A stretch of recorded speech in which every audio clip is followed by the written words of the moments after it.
Hello and welcome to another episode of Learn It with Larry Season 4. And in this episode, we're gonna talk about SuperSource.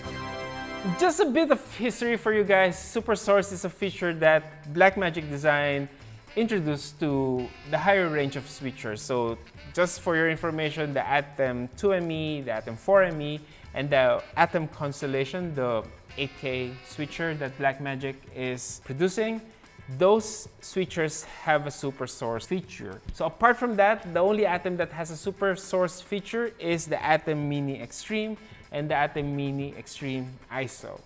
Now, what is SuperSource? Traditionally, if we're talking about old switchers or traditional switchers out there, if you want to have a picture-in-picture, you have to use a function of the switcher called DVE. The more DVE channels you have, the more expensive the switcher will be. That's always the case. With ATEM Mini and ATEM Mini Extreme, that device or this device has a basic DVE. So it has one DVE, so which means that I can put one picture-in-picture.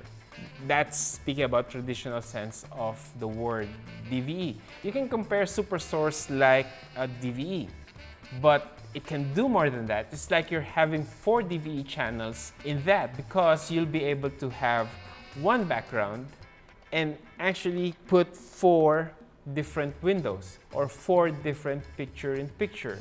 So how do you do that? That's pretty simple. So what we'll do is we're gonna switch to our software control right here. If I go to my palettes, and then I'll just close the upstream key, and then I just go to SuperSource right here. Now, there are different SuperSource layouts. So you have 4 different layouts available right here. What I'm gonna do next is, in order to fill out all of our windows right there, I'm just gonna open some media players images right here. So I just go to my favorites. I have some example graphics right here, and then I can just look at this. As you can see here, I can have preview of what I want to have. Now, at the Mini Extreme, since we're on the topic, comes with 2 still media player locations that you can fill in. Now, let's say I'm looking at different folders right here. Let's say from the photos, I want to have, I'm using that right now. So let's say I want to use this. I just have to drag this to my media pool location number 2 and just assign it to my media player number 2. Now, let's say I want to have background, of course. So let's look at some background. Let's say under this templates news, I have a 4-way background right here. So you know what? I'm gonna assign this to this, and I think I'm gonna remove the studio camera image and then use this instead. Now that we have that, when we look at our multi-view, you will see that I have populated all my sources, and I have a SuperSource window available right there as well.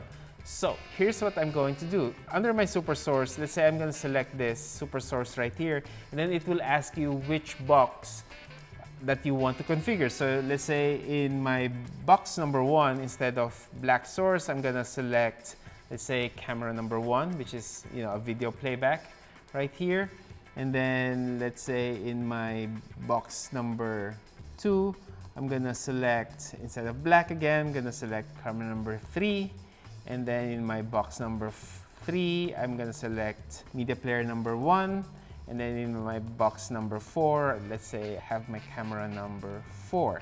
And then you also have an art here, which I can assign to be my media player number 2. If I switch to my multi-view again, right in here you can see that there's a SuperSource function or a SuperSource source that's available in one of our multi-view inputs.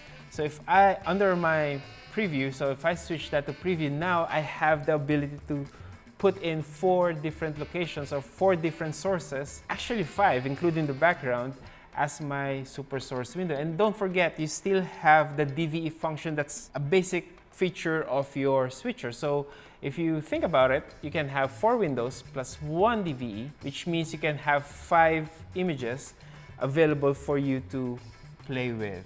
And if I need to move if I need to move my camera number 4, if you can see, I can move that source number 4 right there. I don't have a camera 4 source, but let's say I'm gonna switch that to camera number 2. So instead of camera number 4 in box number 4, I can do camera number 2.